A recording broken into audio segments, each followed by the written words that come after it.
to talk about weight loss medication.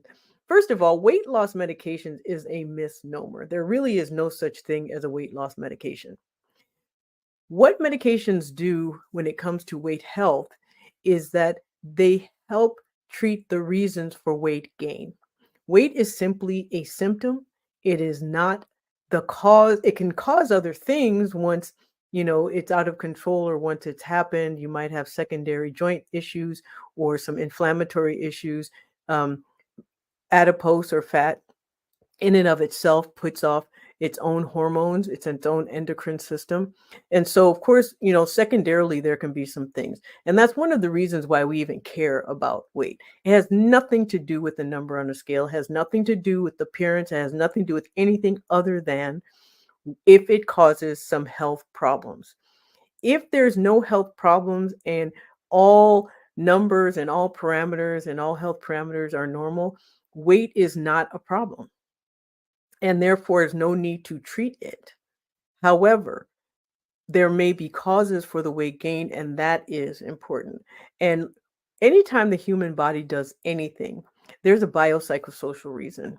So we have to look for the biology, understand the psychology, and look for any social ramifications of the way things are. And so when it comes to weight, often there is an underlying hormonal issue, and there are lots of different reasons why those hormonal issues happen. Often, for many of us, it's stress. It's stress pushing us into insulin resistance because our cortisol levels are high. And when cortisol levels are high from stress, what it does is it makes the pancreas push out insulin. It causes our body to become less sensitive to that insulin. And so any carbohydrates that we eat don't get into the cells to produce energy, and instead they get shifted to making fat. And our body gets really efficient at doing that when under stress. And so when that happens, the body grows, fat cells grow, weight goes up. But it's not the weight itself. The weight is simply an indication that there's some underlying stress and hormonal reaction. Just like when our weight goes up because of taking steroids for medication, or we may have some thyroid issues. Thyroid's not working properly, and therefore, when you have a low functioning thyroid, your metabolism drops. And when your metabolism drops, what that means is your body becomes less efficient at burning calories. It becomes less efficient at making energy out of the food you eat. And so again, weight goes up. But again, weight is a symptom of something else. And we always should look for that something else. So when we talk about treating weight, what we're simply talking about is treating the underlying cause of weight gain. And as long as blood pressure parameters are normal, as long as hormonal levels are intact, as long as there's no other underlying reason for someone to be BMI to be maybe higher than what is considered normal, like our bodies read textbooks anyway. So they don't know what's normal, what's not, but our body can be functioning quite well no matter what our weight. And so when that's the case, there's no reason to treat. There's no reason to do anything. Now, there are psychosocial reasons that this can happen. I already mentioned stress. That is, it does cause some secondary psychological issues, but so does depression.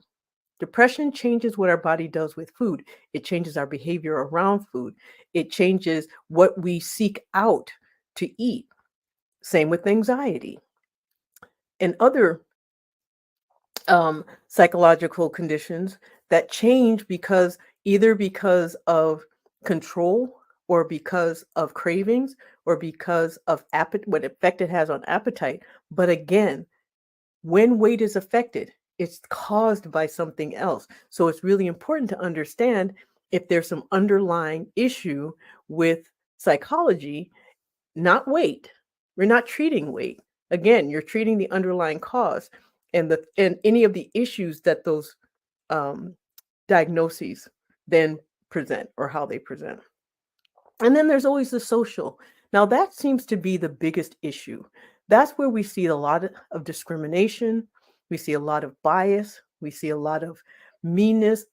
Really, in our society, fat phobia, being mean to people who are overweight, laughing at people who are overweight, making people who are overweight the butt of your disparaging jokes or disparaging comments are the last place where it is socially acceptable to do that. In no other area is it acceptable to laugh at someone because of their physical condition, or to insult someone because of their physical condition or the way that they look. In Western society, yes, thinness is a currency. And when you are thin, you have privilege. And anyone who tells you that's not true has never been thin or has never been overweight and has felt the difference. I can tell you, having been in both situations, yes, there is a distinct difference in how you're treated based on your body size. That shouldn't be the case. But again, that's a social issue. That's not a medical issue. That is not a biological issue. That's not a psychological issue. That is a societal issue. And when society then pushes negativity onto people and that gets internalized, it does again then create a stressful situation, which then snowballs and then connects and becomes a weight issue or worsens a weight issue. So again, medications for weight health are simply to treat the causes of weight gain.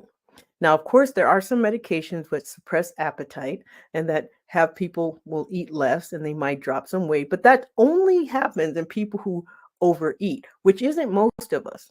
Most of us who've been overweight and who are overweight do not overeat. We may not eat the food that's right for our body, but it's not because we eat too much of it. So if you have hormonal issues, of course, carbohydrates then are not our friend. And I know this for me, and I know this for a lot of other people. And so that's why managing carbohydrates tends to work so well.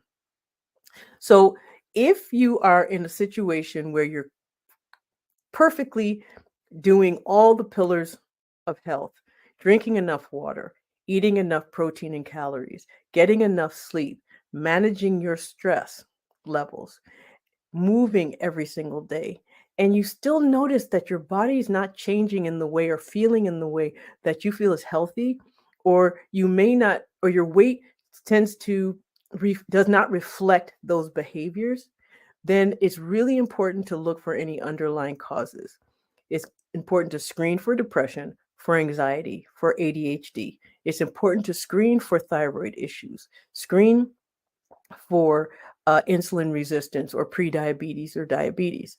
And the way to do that is not with fasting labs. The way to do that is with glucose tolerance tests. When you do a glucose tolerance test and you check insulin levels along with the glucose, that is where insulin resistance will reveal itself.